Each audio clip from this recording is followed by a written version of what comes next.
Hey, Alamal, Richard Metzelfen here. I'm bringing you guys another album review, another brand new 2021 album review.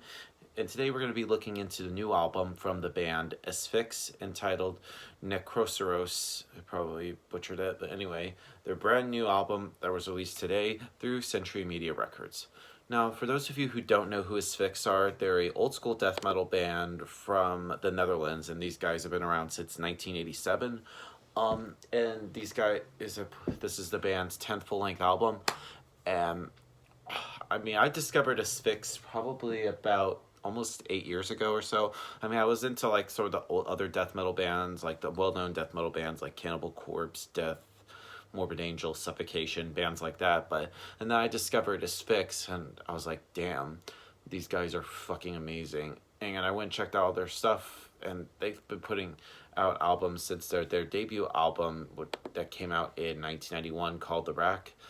And before that, they've had this band has so many lineup changes. In fact, there's no original members left in the band, although their most longest reigning member is has been the band since 1990. Is their vocalist Martin Van Drunen, and I think is one of the sickest vocalists I've heard. And this is, like I said, the first album in 5 years. Since the last album that came out in 2016 was called Incoming Death, and this album, after hearing the first few songs, I was hooked. Just vocally, Martin Van Drunen's vocals just sound sick as fuck. Like I feel like all death metal vocalists sound brutal. The guitar work is tight from Paul Bayens. Like his guitar is solid. The bass playing from Alan Zur, I kind of wish it kind of was a little bit more audible. Well, or I wish it was kind of like, you can hear it a little bit, but I wish kind of like hearing more kind of like all lined up with like Paul's guitars. And drumming wise, Stefan Huskin's drumming is superb. So, yeah, without further ado, let's dive into this album track by track. Now, starting things off is The Soul Cure is Death, which starts off with just everything just going all in on a high note. No, the band just shows like right from the beginning it's just going to deliver. It's just full of heavy riffs and just staying true to their sound without deviating at all. Oh, and the slow tempo breakdown in like the middle kind of like adds a lot to the heaviness, and then grows back into speed as throughout to the end of the song. And then we go on to Molten Black Earth. Now it starts off pretty much a slower pace, and it has like some different tempo changes, which kind of like adds diversity to the song sound. And I feel like Stefan and Alan just comes up with just lock in really well and have like a really great rhythm section, and then it just changes, and then it just allows like Paul to sort of like expand a lot with his guitar playing without trying to like sound too repetitive as well. Next song on the album is called Mount Skull, and this song has like a very steady and repetitive guitar riff. It's just a pretty simple drum beat, which makes up like the first half of the song, and then a simple guitar solo ends with this headbanging breakdown. Just makes you just winning once more. And then we move on to Knights Templar Stand, which opens up with a catchy guitar riff which blends sort of melody throughout the song.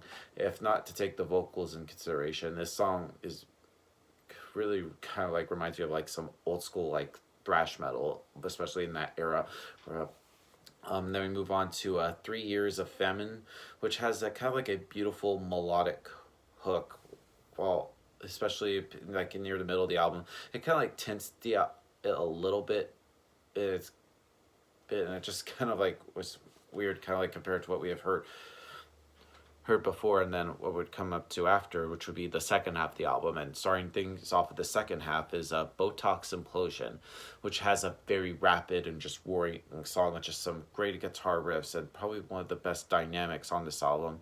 It pretty much sounds just like classic death metal, and it has like a kind of like a little bit of a modern feel to it, and the instruments kind of like evoke like a violent like kind of like imagery with just every element just moving just chaotically. Then we move on to In Blazing Oceans, which is just kind of has a little bit more of a doom metal influence to it. There, kind of like a mixture of death metal and doom, and it just sounds a lot more sinister and it also has like a little bit of like a melodic guitar work in the middle, which kind of like accentuates the brutality surrounding it. And then we move on to the Nameless Elite, which just follows right after and just starts off with a really great catchy riff, and then it's kind of like coherent with like the intro to the last song. It's just like every beat of the first verse and the rhythm just gets speeded up. But then only kind of like slip back to the original pace and just culminate into just an insane breakdown for the song. It's just a very powerful and memorable song. Next song is Yield or Die, and the band just kind of like leans into more of a catchy sound with sort of like several memorable guitar parts and a great bass line. And the guitar is kind of like sounds kind of like 80s just straight up heavy metal, although kind of like a lot more of the heavier kind of like due to like the rhythm section of the band.